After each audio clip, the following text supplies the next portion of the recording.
In the name of God, the Beneficent, the Merciful.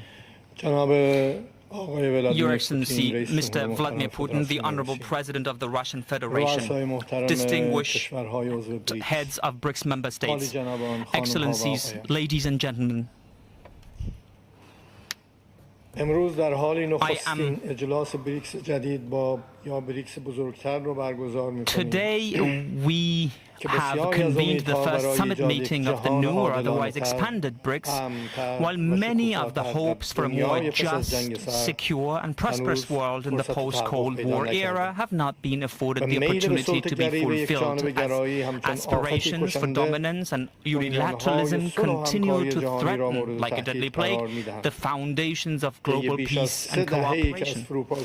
Over the 3 decades since the collapse of the bipolar system, it has become abundantly clear that the Western powers have it that peace, democracy, prosperity and development can only be achieved through the pathways they define and assign.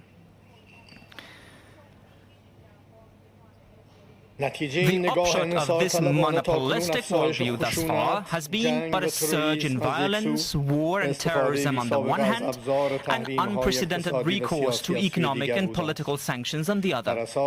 According to statistics, the United States alone has imposed 3 times as many sanctions on other countries of the world in the past 2 years than the entire stretch of the last decade.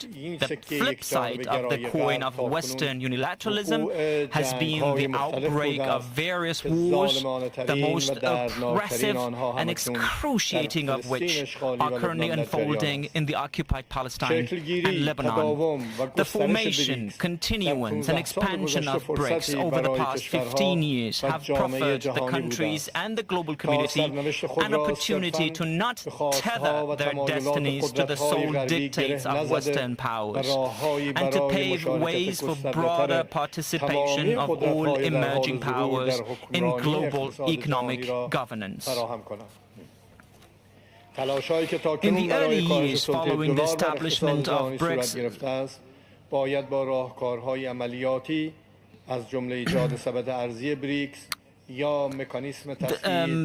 the new payment systems independent of dollar need be strengthened.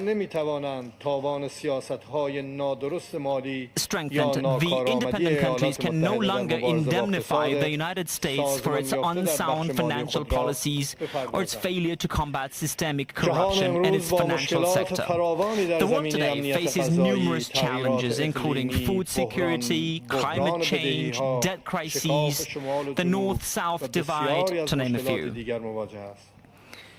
Addressing these issues, which have disproportionately exposed the developing countries and the global South to tension and harm, must go through the active participation of these nations.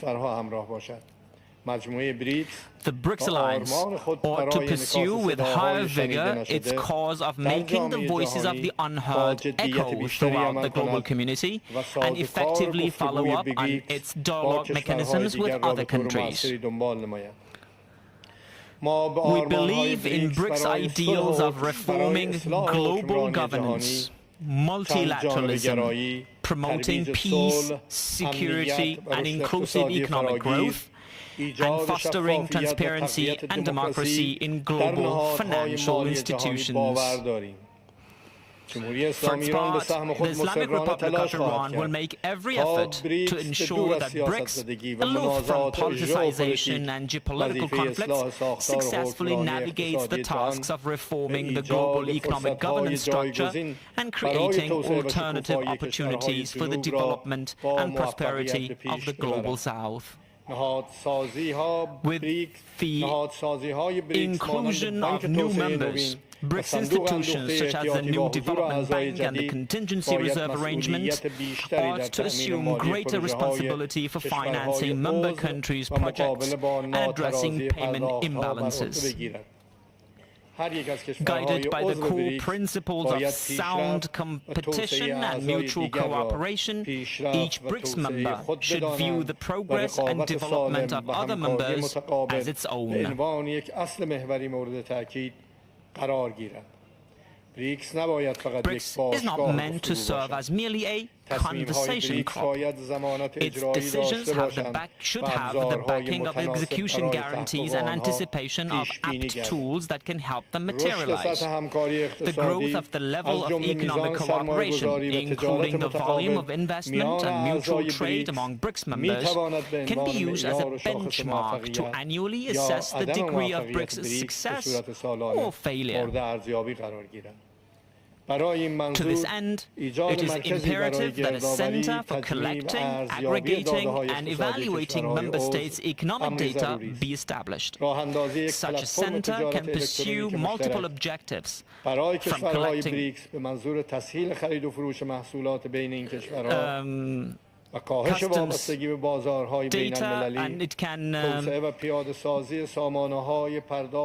to creating tracking and tracing systems for products, establishing a common digital platform for registering and exchanging tax data, and shared data platforms for financial and commercial analysis using data mining and artificial intelligence technologies. It can help operate transit routes which will reduce delivery delays, and these are topics that merit more attention in BRICS decision-making. As I conclude, I should like to express my appreciation to the people and government of Russia for organizing this summit and for having taken on the weighty responsibility of presiding over BRICS in 2024. Once again, I would like to underline that achieving widespread and global economic prosperity and development goes through universal peace and security. Yet, what we are witnessing today in Palestine and Lebanon is the deepening of the footing of war and violence through disregard for the fundamental rights of the peoples, who want nothing more than the right to sovereignty over their ancestral lands. The continuation of the ongoing situation will indubitably continue to push the world closer to the risk of widespread insecurity and war. Therefore, I call on all the distinguished members of this valuable and influential BRICS to marshal all their collective and individual capacities to introduce change to the situation, to put an end to war in Gaza and Lebanon, and to reduce tensions in our region. Thank you, and I look forward to seeing you again. Thank you, Mr. President. You mentioned very important things, namely, it is our common goal to ensure broad cooperation in the interests of the global majority. This is why we are all here, and this is why we work. Thank you very much. Now I give the floor to the President of South Africa, please. Do you want to watch more videos like this one? If yes, subscribe to our channel and press the bell icon next to it. We have decided to bring videos on something nobody talks about: African politics, economy, and increasing power. Thanks for watching, and until the next video, stay tuned. Tell us what you think in the comment section. Like and share the video, and subscribe so that you don't miss any of our African videos. It's the best way to support us.